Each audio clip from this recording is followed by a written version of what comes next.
Pertanyaan sederhananya adalah gimana sih cara kita menghadapi itu? Saya juga lagi belajar, ini bukan kata saya ya, tapi saya coba merangkum dari beberapa hadis, dari beberapa ayat. Mudah-mudahan ini jadi semacam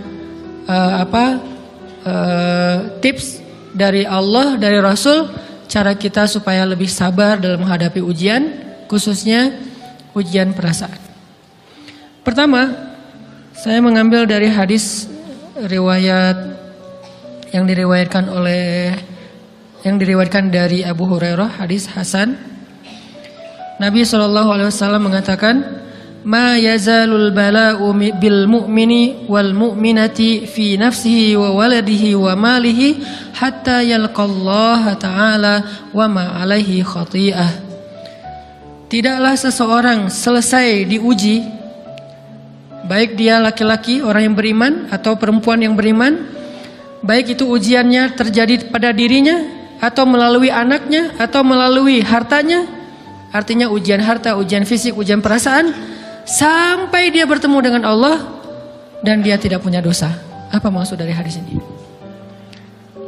Ujian itu tidak akan berakhir kecuali kalau dosa kita sudah habis. Allah akan menguji kita terus untuk membersihkan diri kita dari dosa. Sehingga yang harus kita coba bangun awareness dalam diri kita kalau lagi diuji, Allah pengen membersihkan dosa saya nih. Sehingga kita ridho dengan ujian, bukan ikhlas ya. Kalau ikhlas ibadah, kalau ujian ridho, rela. Saya ridho ya Allah walaupun ini berat. Saya ridho ya Allah walaupun saya berharap Engkau beri jalan keluar. Saya ridho ya Allah walaupun saya berharap ditolong oleh Allah. Tapi tetap ridho diberikan ujian itu, sambil berdoa diberikan jalan keluar, ditolong, diberikan keajaiban. Cuman gak mau mengeluh. Dan berdoa meminta jalan keluar bukan mengeluh, itu ibadah. Berdoa itu ibadah dalam Islam. Sehingga Allah suka banget sama hamba yang berdoa. Allah suka dengan hamba yang curhat. Nabi itu kalau lagi curhat, doanya aja bisa berjam-jam cuma doa doang tuh. Kayak hadis Aisyah pas lagi cemburu malam-malam kan, Aisyah lagi tidur, ini jatah malamnya Aisyah. Tiba-tiba dia nyari-nyari raba-raba, Nabi gak ada, dicari di kamar mandi gak ada. Biasanya Nabi sholat di sebelah Aisyah. Wah curiga nih, jangan-jangan ke rumah si fulan. Dicari ke rumahnya, ditelepon gak aktif, mungkin lagi dicas, datang ke rumahnya. Ketuk pintu. Hafsah, Nabi di rumah kamu enggak? Enggak Aisyah, beneran. Cari ke rumah Sofia. Sofia, Nabi di sini enggak? Enggak, beneran. Cari ke rumah Maria. Maria di sini enggak Nabi? Enggak. Kemana ya Nabi? Rumah istri-istri yang lain enggak ada. Pas balik ke rumahnya, ngelewat masjid, ngelihat Nabi lagi sujud di Masjid Nabawi, di mihrab. Dan Aisyah mendengar Nabi menangis sambil berdoa. Dan sujudnya itu seperti membaca 1 juz Al-Quran. Dan itu isinya doa nangis. Robbi. Jadi kalau kita katakan gak usah banyak berdoa sama Allah, malu. Justru Allah suka kepada hamba yang berdoa. Justru sebaliknya, kalau kita jarang berdoa atau enggan berdoa, buat Allah itu orang sombong. Allah gak suka hamba kayak gitu. Kamu gak butuh saya, sama kayak kita lagi ada masalah, punya teman yang punya kelebihan harta, terus kita kayak bingung gitu nyari kesana kemari pinjaman, dia gak dikasih tahu. Pas dia tahu dari orang lain, dia ngomong apa? Kamu gak nganggap saya ya? Emangnya saya bukan teman kamu? Kok kamu punya masalah keuangan tapi saya gak dikasih tahu, malah saya tahunya dari orang lain? Tersinggung kan? Kalau teman kita aja tersinggung, apalagi Allah. Kamu punya masalah kok gak ngomong ke saya, wahai hambaku? Bukan berarti Allah gak tahu. Allah tahu, cuman Allah berhak, bukan ingin ya, berhak untuk dilibatkan. Allah berhak untuk dicurhatin. Allah berhak untuk dijadikan tempat kita untuk habis-habisan menangis dan melampiaskan masalah kita kepada Allah dalam bentuk curhat-curhat dan doa. Sehingga kalau kita berdoa, ya Rabbi, Allah langsung inni qarib, mendekat Allah kepada kita. Jadi teman-teman yang dirahmati Allah, kalau kita punya masalah, kita coba bangun awareness, oh Allah pengen membersihkan dosa-dosa saya nih. Terus kita berdoa, ya Allah bantu saya, ya Allah tolonglah saya, istighfar. Saya kadang-kadang ngerasa nih, kalau ada dosa, ada kesalahan, ada kekeliruan yang saya lakukan misalnya gitu, kalau saya nggak kuat istighfarnya, bentar lagi akan diuji sama Allah. Ujinya macam-macam, alhamdulillahnya ujiannya masih ketahan. Pasti diuji sama Allah. Kalau istighfarnya nggak kuat, taubatnya tuh nggak kuat, langsung diuji sama Allah. Dan itu saya langsung sadar, oh benar berarti yang tadi ini lagi dihapus sama Allah nih. Perkencang lagi, perkuat lagi istighfar. Kenapa? Karena kalau istighfar kita kuat, berarti kan dosa kita dihapus dengan istighfar ya. Otomatis ujian kita durasinya berkurang. Makin kuat istighfar, makin berkurang. Kalau istighfarnya udah mantap, udah selesai, Allah cabut tuh ujian kita. Diganti dengan kebaikan. Jadi teman-teman, kita coba sadari, oh kalau Allah menguji saya, emang saya banyak dosa. Sebelum kita mencari kambing hitam, nyalah-nyalahin orang lain, sebelum kita marah kepada orang lain, kadang wajar kita marah kepada orang lain gara-gara ucapannya, komennya, teks dari dia, wajar. Tapi sebelum itu marah dulu kepada diri kita atas dosa dan kesalahan kita yang baru saja kita lakukan. Atau yang dulu kita lakuin dan belum benar-benar kita tinggalkan. Kalau kita ngerasa banyak dosa di masa lalu sebelum kita taubat, hijrah, berarti mungkin itulah alasan kenapa sekarang kita diuji setelah hijrah. Kenapa agak-agak harus jungkir balik setelah kita hijrah. Kenapa harus sedikit berdarah-darah setelah kita hijrah. Anggap aja itu untuk mengkifarat, membersihkan dosa-dosa kita yang telah lalu. Supaya apa? Supaya kalau kita pulang kepada Allah, kita pulang dalam keadaan bersih. Dan itu pasti akan menjadi orang yang paling beruntung. Daripada nanti diberesin di akhirat, mending diberesin di dunia kan? Soalnya kalau diberesin di akhirat, itu lebih berat. Akhirat itu perlakuannya beda dengan di dunia. Di dunia kalau kita salah, akan dibalas oleh Allah. Kalau kita belum taubat, dibalas oleh Allah sama. Tapi di akhirat, ukurannya beda. Sehingga heran ya, kalau ada orang yang merasa beruntung lolos dari hukuman dunia, dia pikir dia udah lolos dari hukuman Allah, mending dia beresin deh di dunia daripada nanti di akhir berlarut-larut. Itu bahaya banget. Kalau buat saya pribadi dan saya yakin teman-teman juga kayak gitu, gak mau ada masalah di akhirat, mending masalah di dunia aja. Tapi masalah di dunia juga kita gak mau berlarut-larut, pengen cepat dimudahin sama Allah. Caranya istighfar. Tidaklah Allah memberikan kepada kita ujian kecuali salah satu alasannya pengen menghapuskan dosa. Idza kathurat dzunubul 'abdi wa lam yakun lahu min 'amalin liyukaffiraha fabtalahu Allahu bil hazan liyukaffiraha. Kalau seorang hamba banyak dosa dan dia enggak cukup amal untuk mengkifarat dosa-dosanya, Allah akan menguji dia dengan rasa sedih, dengan rasa kecewa, dengan rasa berat, sakit hati untuk mengkifarat dosa-dosanya. Itu yang kita bangun. Sehingga kalau ada masalah sama orang lain, kita memperbaiki diri dulu. Bukan sibuk dengan kesalahan dia terus menerus yang gak mau kita maafin. Misalnya ada teman kita nih, jadi clash sama kita. Hal pertama yang kita bangun, astagfirullahaladzim, saya banyak dosa nih. Tapi kan yang salah dia, ya. Tapi mungkin dia nggak akan mengatakan kalimat itu, nggak akan bersikap kayak gitu kalau kita nggak punya dosa. Allah sengaja mengutus dia untuk menguji kita lewat kata-katanya, lewat perilakunya, karena kita punya dosa. Jadi penyebab pertama diuji itu bukan teman kita yang salah, itu penyebab kedua. Memang dia salah dan itu harus kita akui, realistis lah. Dia salah, dia nggak pas, dia nggak bijak, dia apa? Oke. Tapi yang mentakdirkan dia salah kepada kita Allah Subhanahu wa taala. Kenapa Allah takdirkan gitu? Karena kita masih punya banyak dosa. Allah kirim kita ujian, bisa manusia, bisa alam, bisa dalam diri kita sendiri. Itu semuanya adalah cara Allah untuk menguji kita dan membersihkan dosa-dosa kita. Ini yang kita bangun pertama. Yang kedua, kata Nabi di dalam hadis Bukhari, "May yuridillahu bihi khairan." Yang terkenal kan yufaqihu fiddin, itu yang terkenal. Ternyata ada dua modelnya. Ada may yuridillahu bihi khairan yufaqihu fiddin. Siapa yang Allah pengen kasih dia kebaikan agama, kebaikan, Allah akan buat dia mengerti halal dan haram. Itu berarti Allah sayang sama dia. Ini satu model hadis. Ada model yang kedua, mirip redaksinya. May yuridillahu bihi khairan yusib min. Hadis Bukhari. Siapa yang Allah pengen ngasih dia kebaikan, Allah uji. Hah? Kok gitu caranya? Ternyata kayak gitu rahasianya.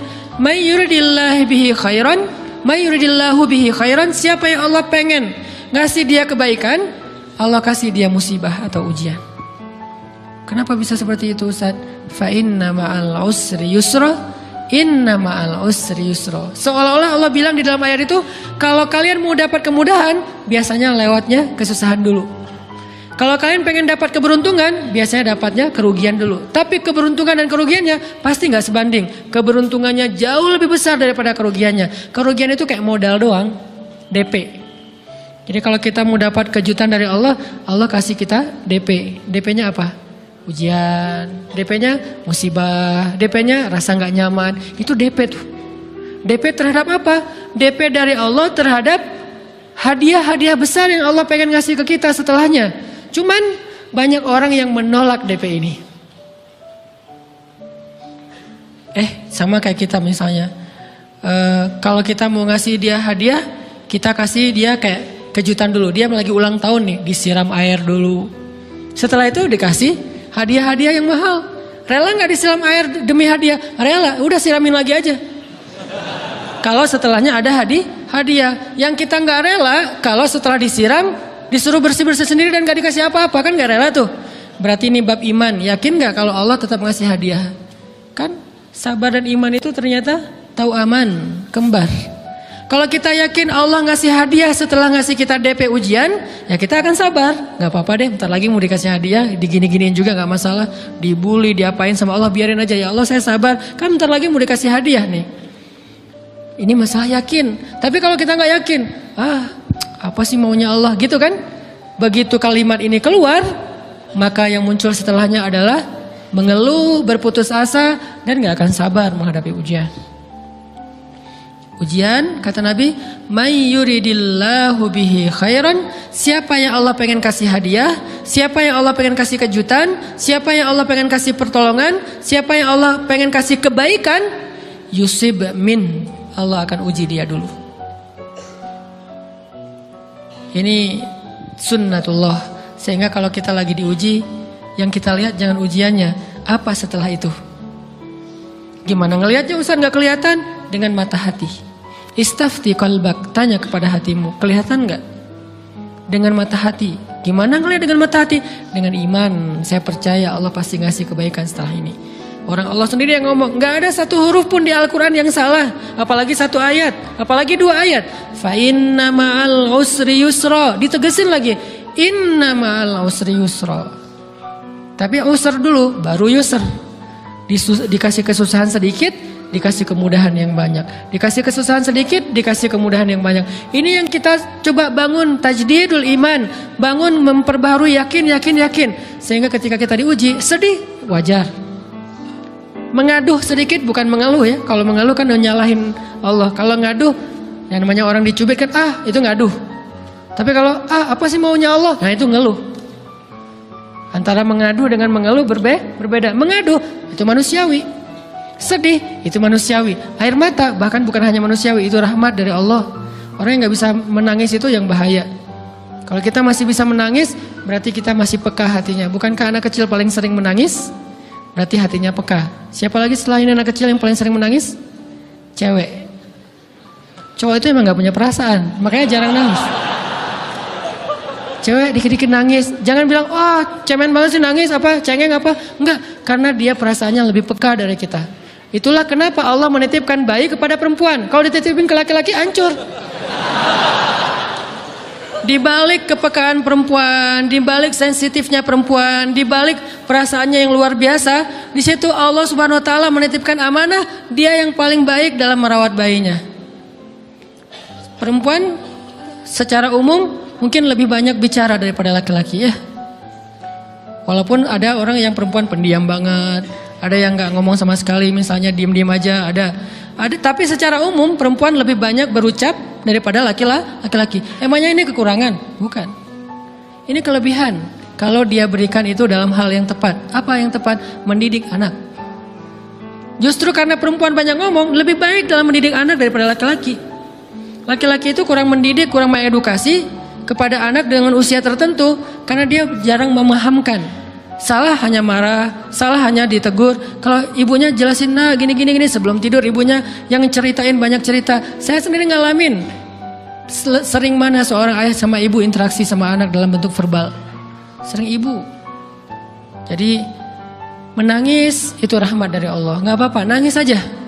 Dan itu tidak disebut mengeluh. Kamu kok nangis sih? Kan orang Islam harus sabar. Emangnya nangis dengan sabar itu bertolak belakang? Sabar tetap sabar. Ya nangis jalan aja terus nangis.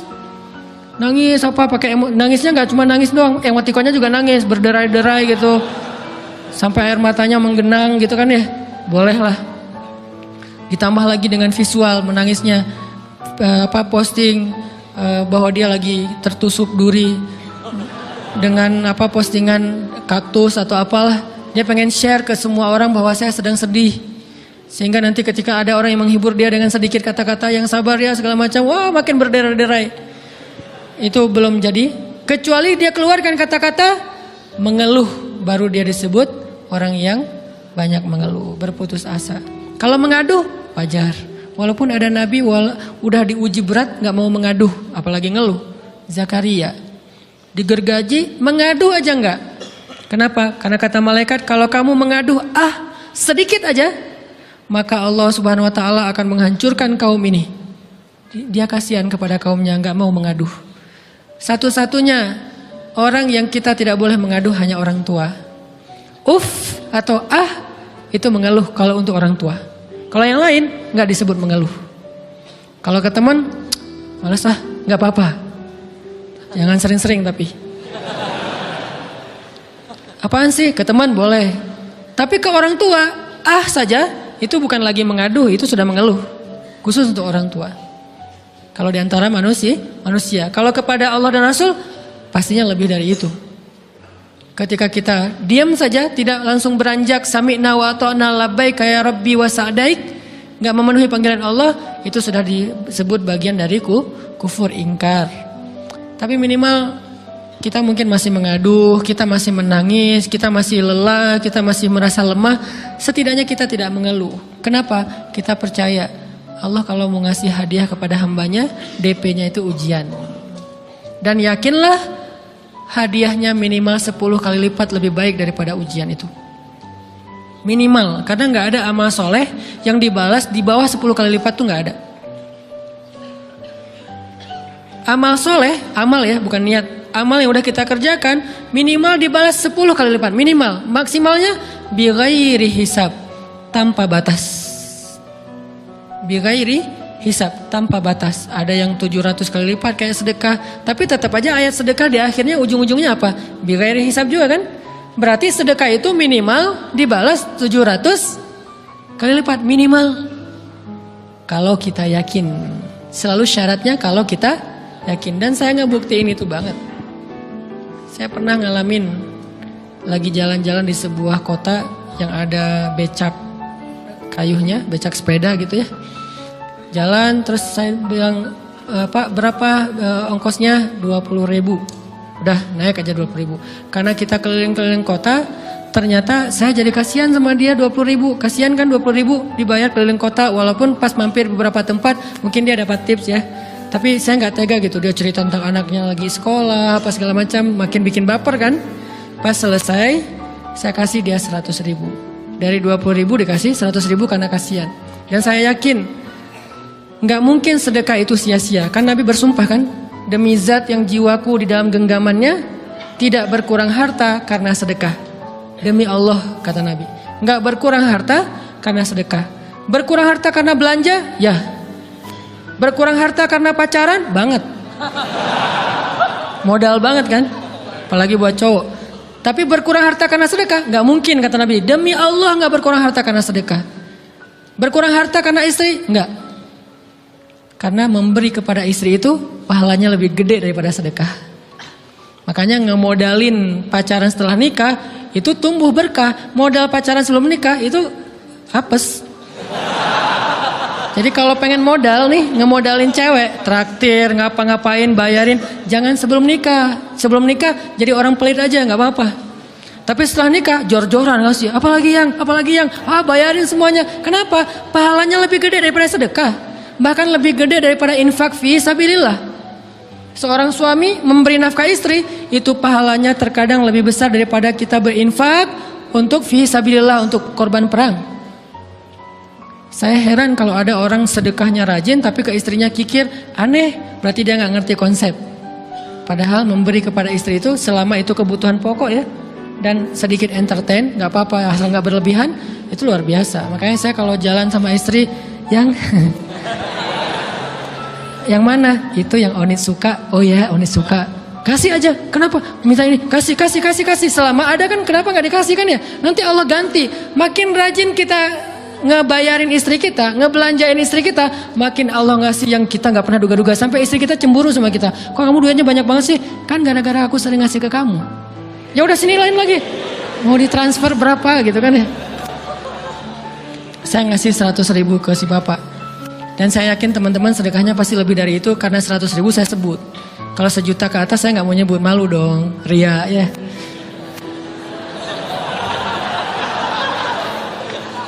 Sebenarnya nggak pernah sih. 100.000 deh, karena kan kecil. Saya kasih 100.000. Ternyata begitu saya kasih 100.000 dia doa. Nah ini nih pentingnya sedekah ke orang yang membutuhkan tapi nggak minta-minta, dia tulus. Dia langsung doa, ya Allah Pak mudah-mudahan rezekinya lancar, berkah, bertambah dan segala macam, bahagia keluarganya. Doa-doa ini semuanya dikabulkan dalam hitungan hari. Pertama, bertambah bahagia rumah tangganya, dapat kecupan dari istri. Dia nganggap suami saya cowok banget sih. Mulai 1 nih. 2, demi Allah selang 15 jam kalau nggak salah, karena waktu itu malam, besok paginya ada orang yang ngejar-ngejar saya pengen ngasih hadiah. Ustadz saya pengen ketemu Ustadz. Maaf saya nggak bisa ketemu sekarang, lagi rush, lagi tight schedule gitu-gitulah, sok-sok gaya nggak jelas gitu ya. Terus Ustadz saya pengen banget ketemu, dia nggak ngomong pengen ketemu apa. Kalau dia bilang mau ngasih duit kan langsung saya prioritaskan kan ya. Berhubung dia nggak ngomong, ya udahlah. Saya sosok jual mahal gitu, tapi yang namanya rezeki kan gimana kita tolak dia datang kan. Saya nolak. Pokoknya sebentar aja 5 menit nggak akan ganggu waktu Ustadz. Ya udah besok pagi ya pas breakfast gitu. Pakai gaya-gaya dikit breakfast. Pas breakfast, oh ya siap Ustadz. Jam berapa? Jam 8. Udah janjian jam 8. Mungkin orangnya nih dengar live streaming, Pak jazakumullah khair jaza. Makasih banyak, mudah-mudahan Allah tambahkan rezekinya. Terus beliau besok mau flight ke luar kota jam 8. Akhirnya ngubungin lagi malamnya, Pak Ustadz maaf gak bisa ketemu besok. Karena saya jam 8 itu jadwal terbang. Oh ya udah nggak apa-apa. Seneng dong saya nggak jadi ketemu kan. Tahu gitu kan nyesel saya tuh. Seneng. Besok pagi jam 6 Pak Ustadz. Alhamdulillah ternyata penerbangan saya di delay ke jam 11. Allah delay penerbangannya demi ngasih rezeki buat saya. Kan luar biasa kan. Ini hikmah kepedean saya, kegeeran kepada Allah gitu. Di delay demi saya. Kan kadang-kadang GR ya di depan Allah ya. Robbi akroman kan gitu ayatnya. Allah memuliakan saya dengan istighfar tetap. Akhirnya saya bisa ketemu Ustaz. Saya nggak baca WA-nya, terlambat baca, baru baca jam 8. Dia udah mulai agak putus asa, kayaknya udah gak mungkin ketemu nih. Jam 8 pas saya baca, ternyata orangnya nggak di delay. Ya udah saya balas, ya udah sekarang saya tunggu ya jam 9. Maaf cuma sebentar. Nggak apa-apa Ustaz 5 menit. Datang dia, datang ngasih apa coba? Ngasih duit 200 juta. Demi Allah, cuman berselang beberapa jam, saya tolak-tolak. Tahu gitu Pak, datang malam ini aja.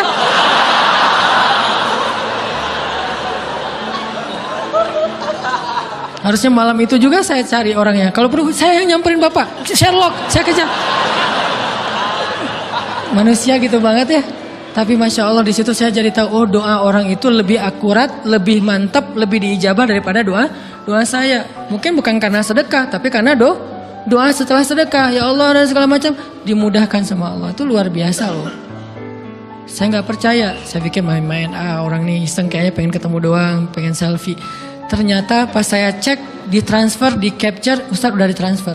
Saya, jangan-jangan nih jebakan Batman gitu ya. Nyari-nyari sana segala macam. Alhamdulillah ternyata emang niat baiknya pengen, alhamdulillah saya terkesan, saya dapat hidayah lewat Ustaz segala macam. Sekarang saya pengen membalas jasa Ustaz walaupun kecil 200 juta. Untung saya nggak kaget dan kemudian pingsan. Pak 200 juta stroke kan ya, bahaya. Lebih mahal dari 200 juta. Ini keajaiban ya teman-teman. Jadi kita tuh, saya kan sering bilang keajaiban itu terjadi tergantung tingkat iman. Bukan saya udah soleh banget, enggak. Saya belajar terus untuk yakin deh sama Allah. Modal kita tuh kan gini sebetulnya kan. Duit kita tuh banyak loh teman-teman. Cuman gak disimpan di bank, gak disimpan di saku. Disimpannya di sisi Allah. Bedanya apa sih? Kenapa kita kalau disimpan di bank tenang? Saya lagi punya duit banyak dari 100 juta. Di mana? Di bank. Aman. Kenapa kalau disimpan di saku aman, tenang? Kenapa kalau disimpan Allah nggak tenang? Kenapa kalau disimpan di Allah kita bilang nggak punya duit? Ini kan nggak fair sama Allah. Nggak punya duit nih. Siapa bilang nggak punya duit? Kan ada Allah. Tinggal minta sama Allah. Tapi nggak ada wujudnya. Tapi kan ada janjinya. Bukankah janji Allah lebih kuat daripada wujud? Bukankah iman harusnya lebih mantap daripada sesuatu yang konkret yang kita lihat? Ada duitnya di sisi Allah. Kenapa nggak dikasih? Karena kita belum butuh. Kalau kita yakin duit kita itu ada di Allah, tapi dikasihnya pas kita butuh. Begitu butuh ya Allah, langsung dikasih sama Allah. Itu banget benar-benar terjadi dalam kehidupan kita. Pasti kayak gitu. Tingkat tergantung kita yakin apa enggak. Nih, kalau Allah bilang, "May yuridillahu bihi khairan", Allah kalau pengen ngasih hadiah kepada seorang hamba, Allah kalau pengen ngasih kejutan kepada seorang hamba, yusib. Allah kasih dia ujian sedikit aja. وَلَنَبْلُوَنَّكُمْ بِشَيْءٍ sedikit بِشَيْءٍ مِنَ الْخَوْفِ وَالْجُوعِ وَنَقْصٍ مِنَ الْأَمْوَالِ وَالْأَنْفُسِ وَالثَّمَرَاتِ وَبَشِّرِ الصَّابِرِينَ. Kami uji sedikit aja dengan rasa lapar, dengan rasa takut, dengan sedikit kekurangan ini dan itu, sedikit. Tapi wabasyiris sabirin, sampaikan kejutan kepada orang yang bersabar. Sampaikan kejutan kepada orang bersabar. Jadi bisa dibilang kejutan-kejutan hidup kita itu munculnya dengan iman dan sabar. Dengan iman dan sabar. Iman artinya yakin, husnuzon sama Allah. Ana inda dhanni abdi bi. Aku tergantung prasangka hambaku kepadaku.